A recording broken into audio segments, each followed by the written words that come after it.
Ngayong araw, January 15, ang sinabing petsa ni Senadora Amy Marcos na may mga makakasuhan pa kaugnay sa flood control projects. Sinabi rin niya noon na pinipigilan daw ang mga senador kapag magbabanggit ng matataas opisyal, kabilang si dating House Speaker Martin Romualdez.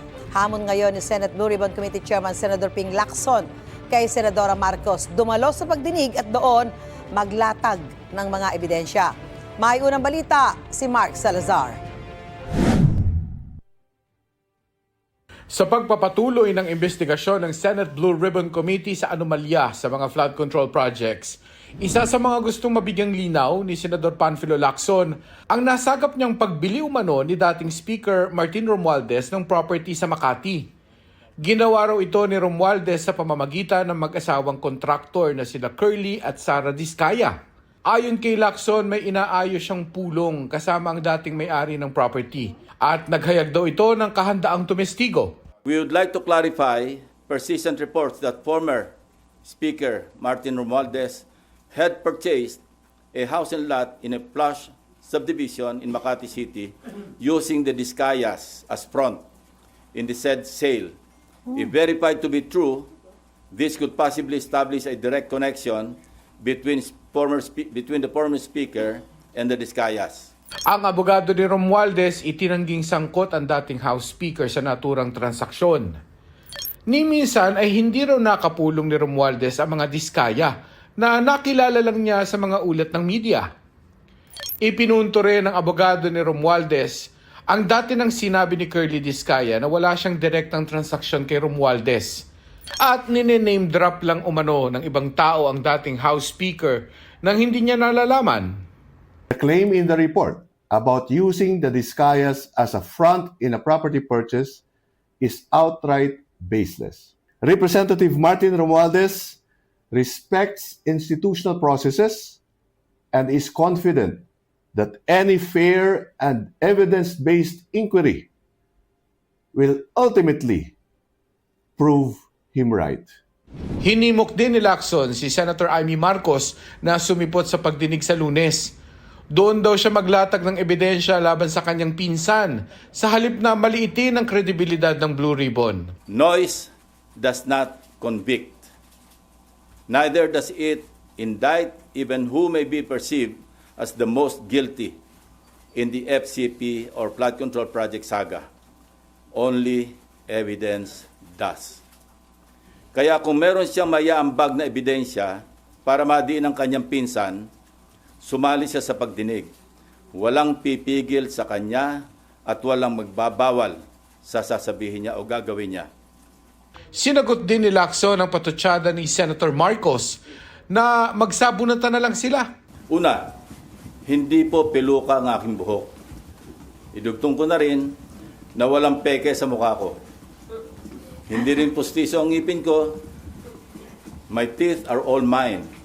Ulitin ko, walang peke sa anumang bahagi ng aking mukha.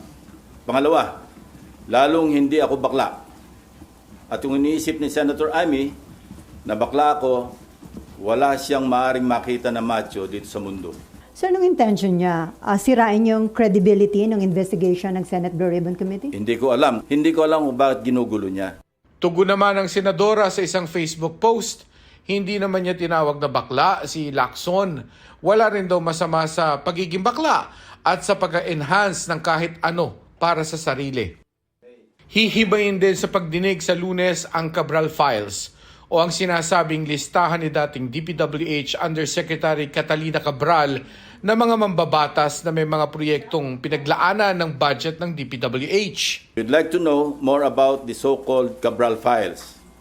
Not necessarily from Congressman Leandro Leviste, although he is most welcome to attend and participate in the hearing. We are issuing a subpoena duces tecum to Secretary Vince Dizon with the end in view of consolidating all the files, including but not limited to what the late Undersecretary Cabral left before she died. Ayon kay Lacson, nag-reach out sa kanya si Batangas Representative Leandro Leviste na unang nagsapubliko ng Cabral Files. Ang payo ni Lacson sa kongresistang anak ni Senadora Loren Legarda, Huwag yung bara-bara. At sabi ko na rin kay Senator Loren, Na, parang i-telegraph niya ng konti. Huwag yung araw-araw nasa TV siya. Kasi di ba nakakaumay din? Sinisikap naming makuha ang panig ni Leviste. Sa Lunes din inaasahang maglalabas ng warrant ang Senado kung hindi pa sisipot sa sabina sina dating Congressman Zaldico at dating DPWH Secretary Manuel Bunoan. Ani Lacson, iimbestigahan ng komite ang impormasyong sadya o manong iniligaw ni Bunoan ng Malacanang sa issue ng flood control projects sa pamamagitan ng pagsusumite ng maling grid coordinates ng mga proyekto. Niloko niya si Pangulo. I received reliable information that former DPWH Secretary Manuel Bunoan deliberately submitted to Malacanang incorrect grid coordinates of thousands of flood control projects all over the country which form part of the Sumbong sa Pangulo website.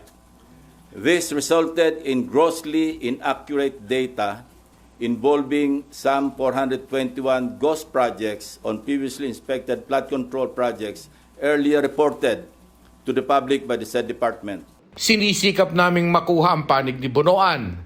Patuloy naman ang paghahanap ng PNP Highway Patrol Group sa mga sasakyang iniuugnay kay dating Congressman Ko na hindi nila nakuha sa raid sa kondo sa Taguig noong January 8. Ayon sa HPG, ang nakarating daw na intel information sa kanila, may kontrabando sa loob ng mga sasakyang inalarma sa LTO. Ang report kasi sa amin na mga firearms.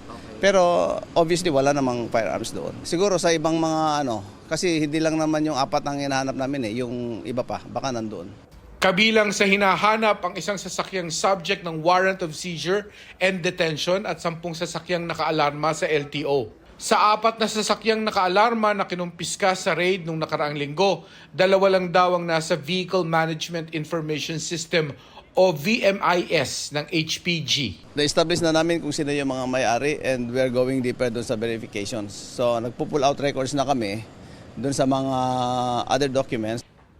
Bagamat nasa VMIS ang 2 sa 4 na sasakyang nakaalarma, hindi pa naman daw lumalapit sa kanila ang nakarehistrong may-ari ng mga ito. Sa isang dokumentong ipinasilip ng isang source sa GMA Integrated News, isang Ferrari at isang Lexus ang nakarehistro sa magkahiwalay na individual. Pero karamihan sa mga hinahanap na sasakyan ay nakarehistro sa ilalim ng mga korporasyon na may kaugnayan kay Zaldico.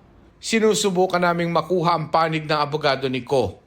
Ito ang unang balita. Mark Salazar para sa GMA Integrated News. Gusto mo bang mauna sa mga balita? Mag-subscribe na sa GMA Integrated News sa YouTube at tumutok sa unang balita.